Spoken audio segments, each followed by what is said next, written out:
નમસ્કાર, દિવ્ય સર્જન ન્યૂઝમાં આપનું હાર્દિક સ્વાગત છે. દામનગરમાં સીતારામનગરમાં પ્રશ્નો, સમસ્યાઓના ગંજ. અગાઉની બોડીએ લોકોની સહનશીલતાનો લાભ ઉઠાવ્યો? ચર્ચાતા સવાલો. દામનગર ગ્રામ પંચાયતનું નગરપાલિકામાં રૂપાંતર થયા પછી પ્રથમ 5 વર્ષ ભાજપના લોકોએ અને 10 વર્ષ એનસીપીના લોકોએ કરેલ શાસન દરમિયાન કરવામાં આવેલ કહેવાતા વિકાસના કામોથી જનતાને સંતોષ નથી.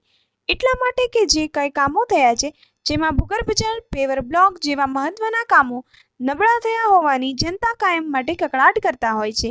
અહીંયા વાત કરવી છે સીતારામનગર વિસ્તારમાં વાલ્મીકી વાસને અડીને 20 વર્ષ પહેલા બનાવેલ સ્નાનઘાટ ખંડેર હાલતમાં છે. પેવર બ્લોક આડેધડ ફિટ કર્યા છે. ચોમાસામાં લોકોના ઘરમાં પાણી ઘૂસી જવાથી ઘરવકરીને નુકસાન થાય છે. નિયમિત સફાઈ થતી નથી. યોગેશ શિરોયાએ જણાવેલ કે આ વિસ્તારમાં લોકો સાથે સતત અન્યાય થાય છે.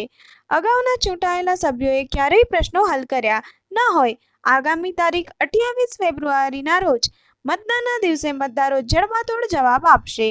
અતુલ શુક્લા, દિવ્ય સર્જન ન્યૂઝ, દામનગર.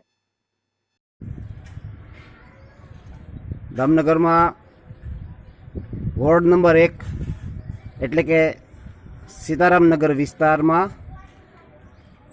20 વર્ષ પહેલાં વોશિંગ ઘાટ બનાવવામાં આવેલ.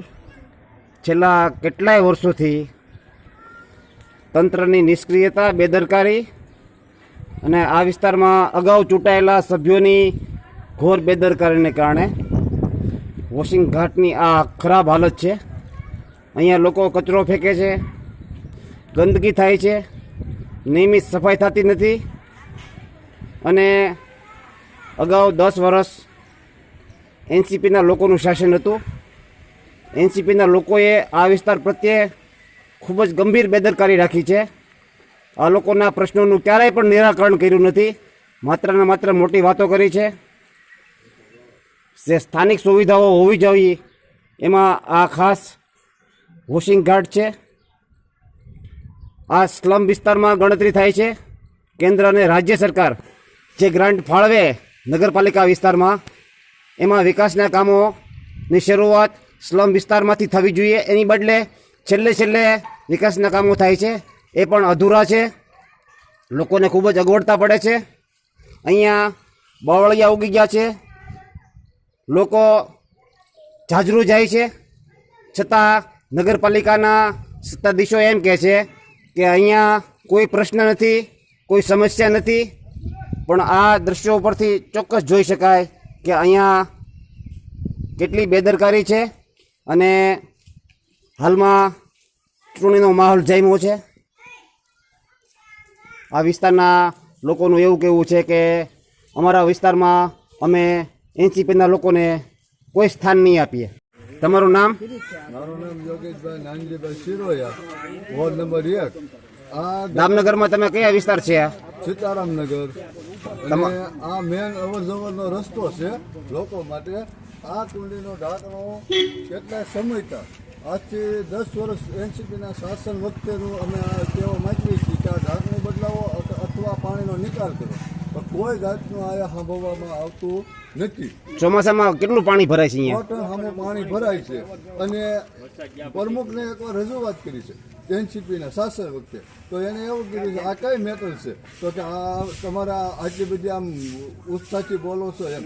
અમે એને એમ કીધું કે કોઈ મેટર નથી, આમ નાગરિક છે એટલે અમે તમને કહીએ છીએ કે અમારે આવર જવાનો મેન રસ્તો છે, એટલે આનો નિકાલ કરવો નથી. આજથી ગયા ચોમાસામાં કીધું હતું અને એને પહેલાં ચોમાસામાં કીધું હતું, કોઈ જાતનો નિકાલ કરવામાં આવેલો નથી.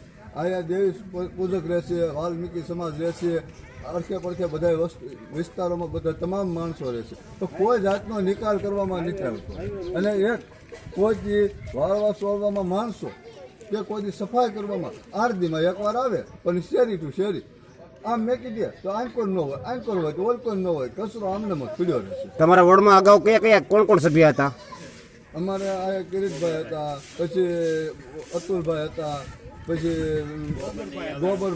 ગોબર નાઈનજી હતા, કાળુભાઈ હતા. આ બધાને એક વાર રજૂઆત કરી છે પણ છતાં નિકાલ નથી કર્યો.